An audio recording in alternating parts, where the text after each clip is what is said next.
I got my grail.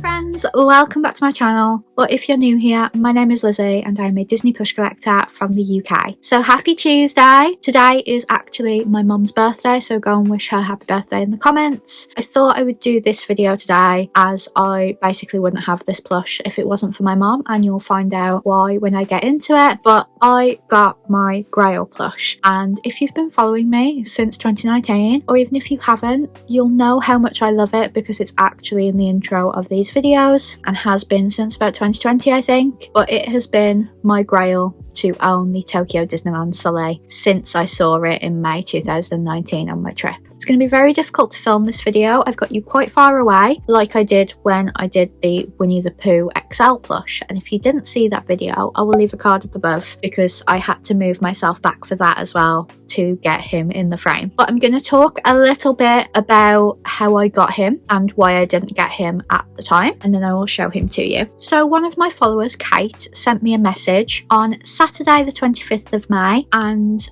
told me that they thought they'd saw the Soleil that I really want on a Japanese buying website. So I asked if I could have the link to it, and the website looked really confusing to me. So I asked for a bit more information about the website. Kate said that it was a buying website whereby you buy it from them, they buy it from the buyer. I think it came from like Mercari or something, I'm not sure, and then they confirm to you that they've bought it, they get it to their warehouse, they can combine it with other parcels for you, but that wasn't necessary, and then they give you a few quotes for the postage and you buy it. I was really umming and ahhing because of not knowing how much the postage was going to be, because obviously I know this is a massive plush. Kate thought that it would be about £50, maybe 60. I was like, okay. I was talking to Joe and my mom and they both kept saying it's a lot of money, do you really want it? And I was like, it doesn't count as an impulse buy when I've literally wanted this for the past 5 years. So it was 19,000 yen, and I remember it was 20,000 yen in the shop, so it's a little bit cheaper than it would have been. There was a buyee fee of 300 yen, which I think is just like a pickup fee, I think, which isn't that bad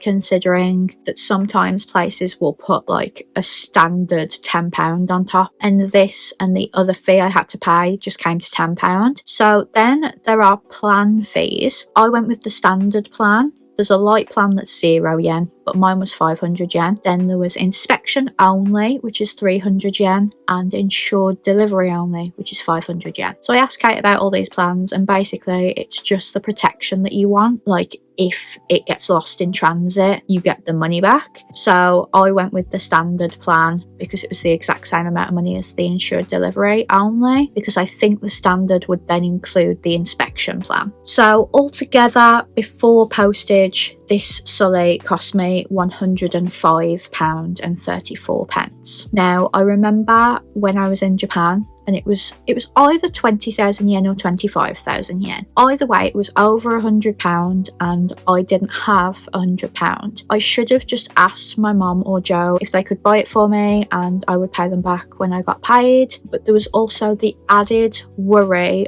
that we needed to get it back home, and we didn't speak Japanese, so I was worried at the airport about paying for extra luggage, and it's the biggest regret I've ever had as a plush collector. I think it's been in my intro as a reminder to me that if I want something, I need to get it if it's not going to put me into debt. And I wouldn't consider borrowing money off my partner, my now fiance, or my own mother as putting myself into debt, because it just doesn't work like that with my family. I can pay them back in a week, I can pay them back in a month, I can pay them back in 6 months. It just doesn't matter. So I should have just got it. Now, when I was umming and ahhing about getting it, I looked into British Airways extra bag policy, and it basically said you could be charged anywhere between £40 and £65 for extra luggage depending on its size and its weight. So I thought, okay then, let's say it would have cost me £65. I'm already paying for the plush at a slightly reduced price, so as long as the shipping comes just under that, then I've got it for slightly cheaper than it would have been getting it back home myself. So I bought it. I thought about it for a few hours and I was like, this is the only chance I've had to get it since I didn't get it myself, and I would just really regret it if I let it go again,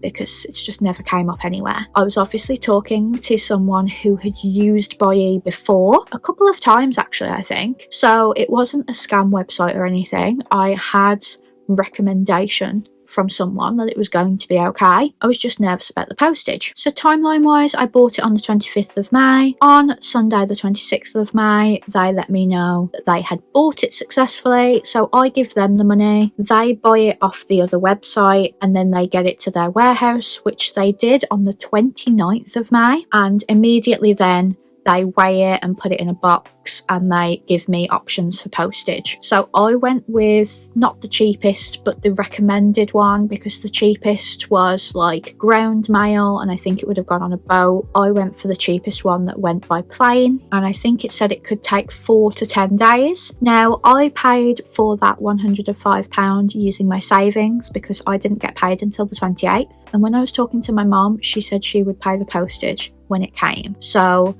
that is why I said at the start of this video that I wouldn't have it if it wasn't for my mom, because even though I had been paid, I'm still trying to save up spending money for my honeymoon, and I just didn't want to have to pay the postage as well. So luckily my mom did pay it for me. But in my mind, it came out just a few pounds cheaper and a lot less stressful than if I had to get it from Tokyo Disneyland on my own. I was tracking it on parcelsapp.com, and it was telling me where it was and stuff, and then it actually arrived on Tuesday the 4th of June. So I went to pick it up from my mum's house on my way home from work. I actually got a really funny clip of me carrying the box into the house because I had a VINTED parcel on top as well, so Joe had to grab that off me.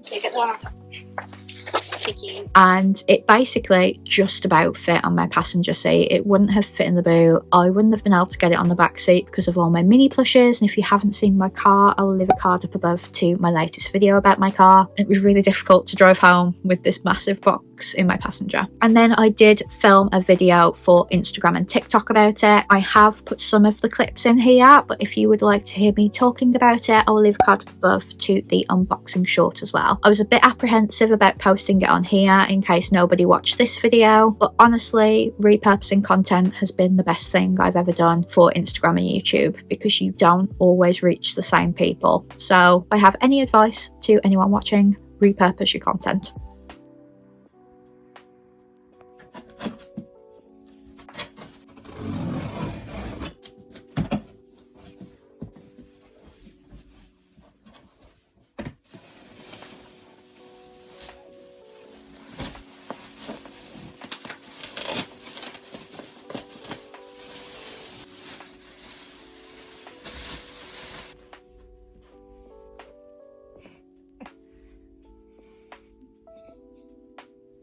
So essentially it was less than 2 weeks between me buying it and me receiving it. Considering it had to come all the way from Japan, I cannot believe I got it that quickly. Things from America sometimes take longer than that as well. So I was just really happy with the service. Obviously I was very apprehensive at first, but as I've had no problems, I thought I would go through all of it with you. I'm probably not the best person to ask if you have questions because I've just done this one purchase, but it was worth it to actually have my grail. So here he is. He just about fits on this chair that I film on because I honestly didn't think where he was going to live when I got him. He's certainly not living in our bedroom because he is too big for the shelves and stuff, but this is the Tokyo Disneyland Sully that I am seen picking up in my intro. He was this big. My mom and Joe both forgot he was this big, but as I was the one who picked him up and I see him in every one of my videos, I am aware of how big he is. He's not that heavy, he's quite light, and you can move his arms and legs and stuff. His tail sometimes gets in the way when he's sitting on this chair, but apart from that, he's a perfect fit on this chair. But I am so happy to finally have him. I know a lot of you are really happy for me to have him as well, because like I said, if you've followed me for that long, you will know how much I wanted him. I always talk about regretting not getting him, and like I said, even though I bought him the same day as I saw him online, I don't think it counts as an impulse buy when I literally thought about him nearly every day for 5 years. It's not an impulse buy when you've wanted it for that long. But even though my story has had a happy ending in the end, my advice to you is do not wait 5 years. If you want it and you can afford it, and it's not going to put you in debt, then please buy the thing. So the moral of the story is, don't be like Lizzie and Disney. Get it if you want it and you can afford it. But it's all worked out in the end anyway. And he's now, I think, my favourite plush in the world. So that is it from me. I really hope you enjoyed this video. Please give it a big thumbs up if you did. And let me know your grail stories. Have you managed to get your grail? Is there a grail you're still in search of? Let me know. Give me as much detail as you can and I'll actually try and help you find it if I can. So have a great week and I will see you on Friday for a Rise of the Resistance Wishables unbagging. Bye friends!